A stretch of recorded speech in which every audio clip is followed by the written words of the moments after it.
तो मैंने देखी है फिल्म ओजी। तबीयत सही नहीं थी तो मैं रिव्यू डालने वाला था नहीं, लेकिन फिर मैंने सोचा कि अरे वीडियो तो बनाना पड़ेगा, मूवी देखी है तो थोड़ी सी आवाज अगर आपको वियर्ड आए ना तो थोड़ा एडजस्ट कर लेना। अब मैं बात करूं कि मेरे को ये मूवी कैसी लगी तो बिल्कुल भी पसंद नहीं आई है मुझे ये मूवी। मतलब कुछ मूवीज में ऐसा होता है ना कि मूवीज में एंट्री सीन होता है, लेकिन ओजी में एंट्री सीन्स में मूवी है। सुजीत ने अपने माइंड में पहले 10-12 एंट्री सीन्स लिखे पवन कल्याण के, और उसके बाद में उसमें थोड़ी थोड़ी स्टोरी डाल दी बीच बीच में, वो भी कोई ज्यादा नहीं डाली है, थोड़ी थोड़ी डाली है। पूरी की पूरी फिल्म एंट्री सीन पर चलती है।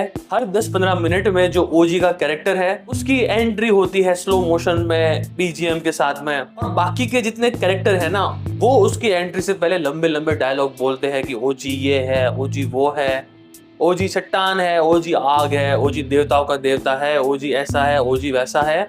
और इतने ज्यादा डायलॉग बोलने के बाद में फिर ओजी की एंट्री होती है। तो पूरी फिल्म में ऐसा ही है कि बस एंट्री पे पूरी फिल्म चली है, इससे ज्यादा और कुछ भी नहीं है। While watching this movie you don't feel any emotion। अगर कोई आ रहा है, जा रहा है, मर रहा है, you don't feel anything, क्योंकि इस फिल्म का जो नरेशन है ना वो इतना ज्यादा फ्लैट है कि उतने फ्लैट तो हाईवे के रोड्स भी नहीं होते हैं, उस लेवल का फ्लैट है। इसमें ओजी के एक कैरेक्टर को छोड़कर किसी भी कैरेक्टर को डेवलप नहीं किया गया है। बाकी कैरेक्टर को मूवी में लिया भी इसलिए है कि ताकि ओजी की एंट्री हो तो पहले डायलॉग बोलने वाले लोग भी तो चाहिए ना कि ओजी आने वाला है, तो उसके लिए सारे के सारे दूसरे कैरेक्टर इस फिल्म में लिए गए हैं। तो मतलब ऐसा है ना कि मैं तो ये मूवी आपको रिकमेंड नहीं करूंगा, क्योंकि अभी मुझे बात करनी पड़ेगी स्पॉयलर्स पे। तो अगर वन वर्ड ओपिनियन चाहिए ना तो आई वुड रिकमेंड यू कि आप इस मूवी को स्किप कर दो, अनटिल और अनलेस आप वो हार्ड कोर पवन कल्याण के फैन हो ना कि जिनको बस अपने स्टार को देखना है बड़ी स्क्रीन पे गुंडों को मारते हुए पूरी मूवी में, तो आप ये फिल्म देख सकते हो। अदरवाइज आई विल रिकमेंड कि आप ये फिल्म स्किप ही कर दो, बेटर रहेगा। कुछ भी नहीं है मूवी में।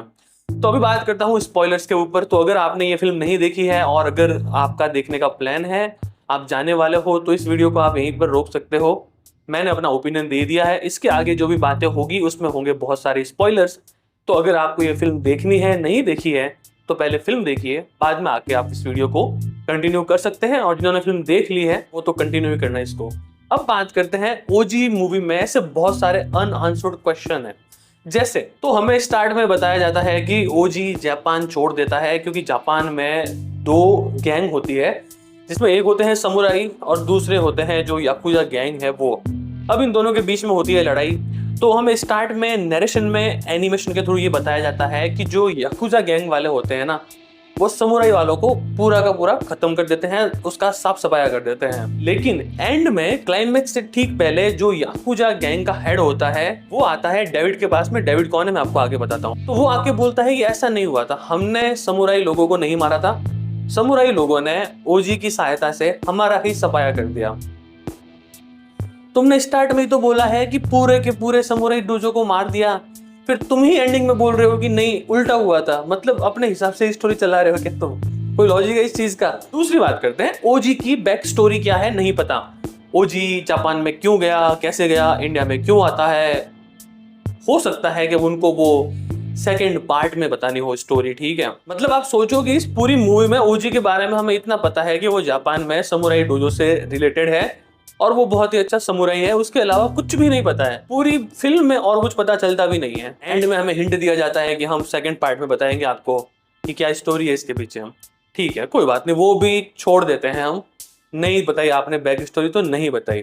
उसके बाद में अब इसमें जो हमारा विलन है जिसका नाम है मिराजकर टकला, उसके 3 बेटे हैं, जिसमें से जो एक बेटा है जो मैं मूवी में स्टार्ट में दिखाया जाता है वो बैल बुद्धि है।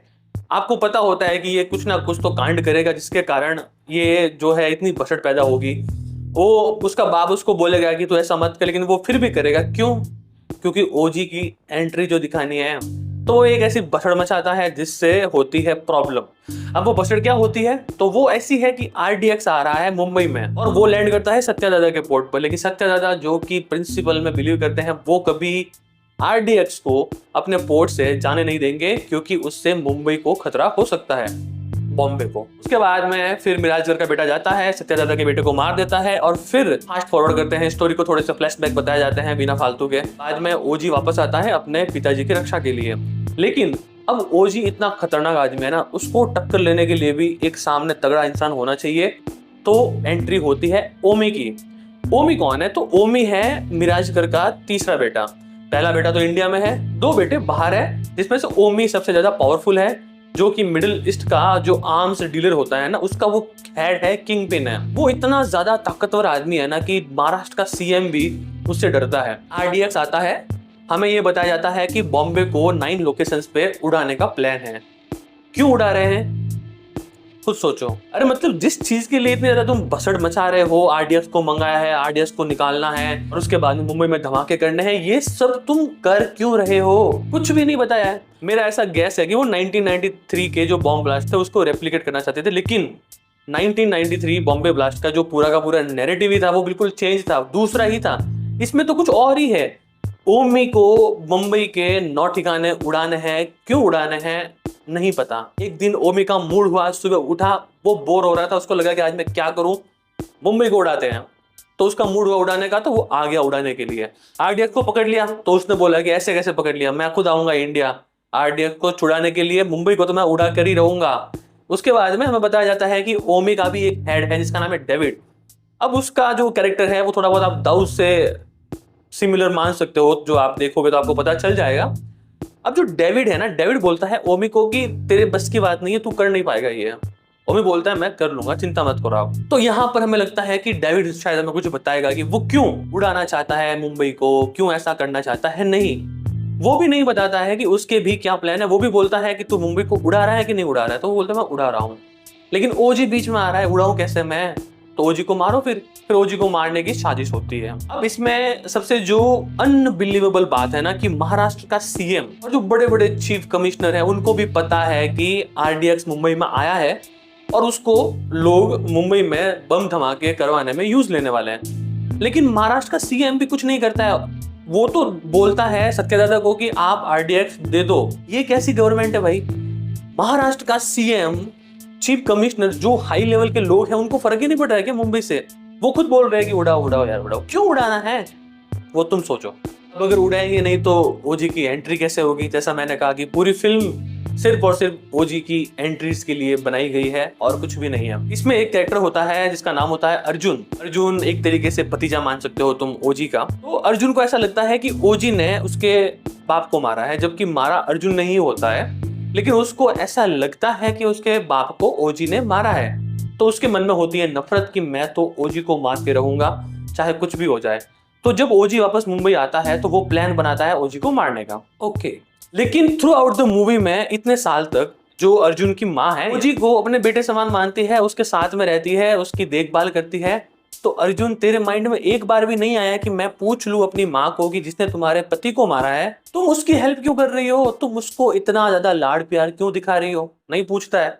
पूछेगा तो ओजी की एंट्री कैसे होगी? एंट्री तो करवानी है ना फिर। खैर नहीं पूछता है वो। ओजी क्या करता है, अर्जुन के पिता का मर्डर का जो इल्जाम होता है अपने सर पे लेकर मुंबई को छोड़ देता है। वो जाता है मदुरई। मदुरई में हमारी हीरोइन हमें दिखाई जाती है और वहां पर ओजी की एक लड़की हो चुकी है। अब ओजी मदुरई में कनमनी से कैसे मिला नहीं पता। उसके बाद में दोनों के बीच में प्यार कैसे हुआ, शादी कैसे हुई नहीं पता। सीधा लड़की है, पैदा हो गई, बैक स्टोरी है ही नहीं। हीरोइन जो कि हमारी ऐसी है कि उसको पता है कि मेरे हस्बैंड का एक शेडी पास्ट है, लेकिन मैं पूछूंगी नहीं, फर्क नहीं पड़ता।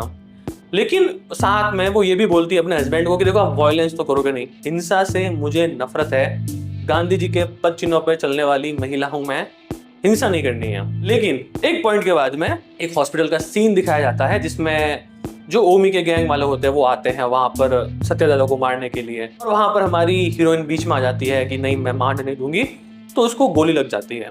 अब हीरोइन मरेगी कैसे जब तक हीरो की एंट्री नहीं होगी। हीरो आता है, आकर उसको पूछता है क्या हुआ, तो वो बोलती है कि दादा को तुम्हारी जरूरत है, अब तुम करो जो हिंसा करनी है, जिनको मारना है, कूटना है, पीटना है, जो करना है वो करो। क्यों? अब मैं तो मर चुकी ना, मेरे जीते जी तुमको मैं हिंसा करने नहीं दूंगी, लेकिन मरने के बाद में काटो।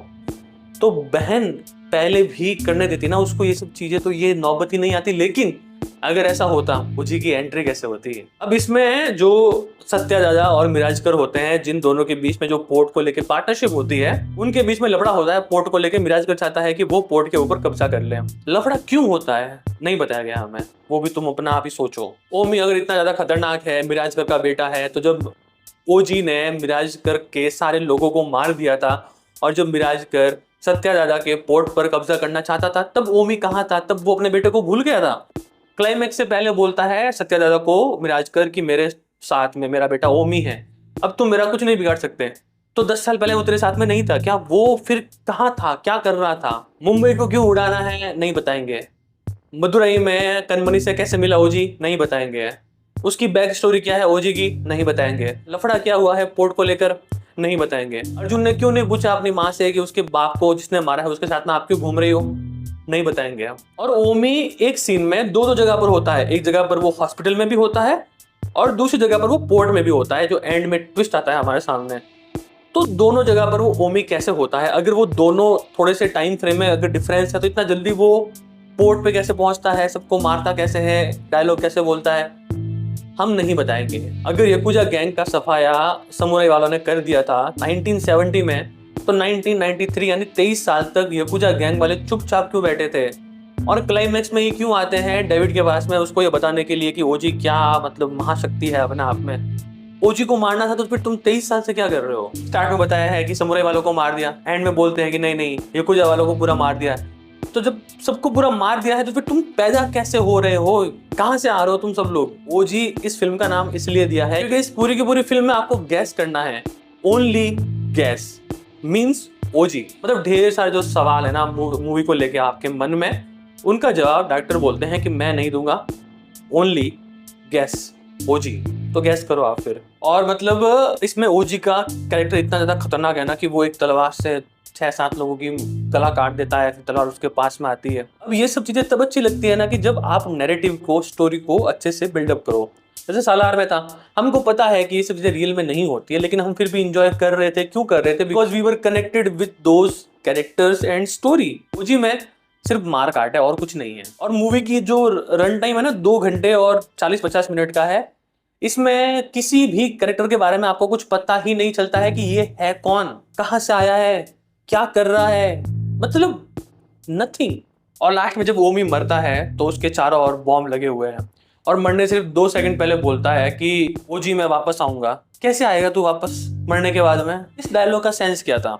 जानी दुश्मन मूवी चल रही है, तुम नाग हो, नागिन हो जो वापस आओगे बदला लेने के लिए। अगर कभी बनाते हैं सेकंड पार्ट ओजी का और उन्होंने ओमी को जिंदा बता दिया ना भाई, तो मतलब कुछ बोलने के लिए है ही नहीं। ओजी में हर 10 मिनट में हमको एक एलिवेशन सीन दिखाया जाता है जहां पर पीछे तमन का बैकग्राउंड म्यूजिक चलता है। हमने सोचा था कि फायर स्टॉर्म, हंग्री चीता, ट्रांस ऑफ ओमी और उसके अलावा जो गन्स एंड रोजेस, इतने खतरनाक खतरनाक गाने लिखे हैं, क्या मजा आ जाएगा बीजीएम का। लेकिन क्योंकि स्टोरी में कुछ है नहीं, नरेशन में कुछ है नहीं, कैरेक्टर्स की अपनी कोई आइडेंटिटी ही है नहीं, तो वो सब चीजें आप फील भी नहीं करते हो।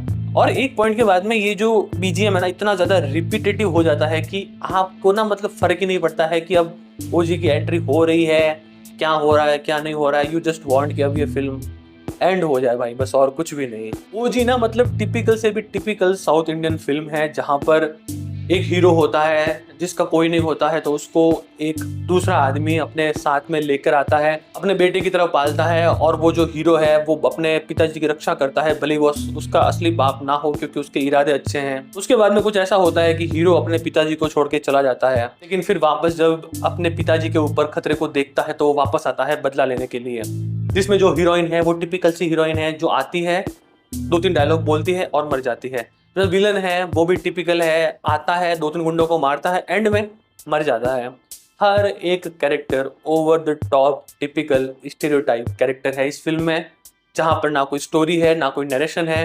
पूरी की पूरी फिल्म में अगर कुछ है तो वो है ओजी की एंट्री हर 10-15 मिनट बाद में। बाकी की जितनी भी चीजें हैं, कैरेक्टर हैं, वो सब है ही इस मूवी में इसलिए ताकि ओजी की एंट्री हो सके, वो लंबे लंबे डायलॉग बोल के ओजी की एंट्री करवा सके और ओजी आके सबको मार सके। सुजीत तो मतलब यहाँ पर भी नहीं रुका, वो तो साहो और ओजी इन दोनों यूनिवर्स को मिक्स कर रहा है, अपना ही यूनिवर्स बना रहा है। सुजीत सिनेमैटिक यूनिवर्स, साहो तो ऑलरेडी घटिया मूवी थी, तुम उसका यूनिवर्स क्यों बना रहे हो भाई? पवन कल्याण जी ने इतने टाइम बाद में कम बैक किया है एक मूवी में, और वो भी ऐसी मूवी, मतलब क्या ही मजबूरी रही होगी उनकी ऐसी मूवी करने की, और क्यों कर रहे होगा ऐसी मूवी? और सुजीत भाई तू ऐसी मूवी क्यों बना रहा है? नेक्स्ट मूवी नानी के साथ में है, and I have always admired नानी की उसकी फिल्म अच्छी होती है भाई, मैस्टअप मत करना उसको। बाकी तो इस फिल्म को मैं रिकमेंड नहीं करूँगा, बिल्कुल भी रिकमेंड नहीं करूँगा अनटिल और अनलेस, जैसे मैंने पहले बोला कि आप हार्डकोर वो पवन कल्याण फैन हो जिनको बस अपने स्टार को बड़े पर्दे पर देखना है मारकाट करते हुए, तो जाके देख सकते हो। दिमाग, भावनाएं, इमोशंस, जितनी भी जो चीज़ें हैं ना जो आपको एक इंसान बनाती है, संवेदनाएं, वो सब चीज़ें आपको साइड में रख के मूवी देखनी पड़ेगी। अगर इस मूवी का थोड़ा बहुत कुछ अच्छा था तो वो था इंटरवल सीन, जो कि मतलब 5-10 मिनट के लिए ठीक था, बाकी तो बस यही था मेरा वीडियो। और अगर आपने ओजी देखी है तो आपके क्या ओपिनियन है इस मूवी को लेके, do let me know. Thank you for watching this video. मिलते हैं बहुत ही जल्द एक और अगले वीडियो में, तब तक के लिए टेक केयर, बाय बाय, जय हिंद।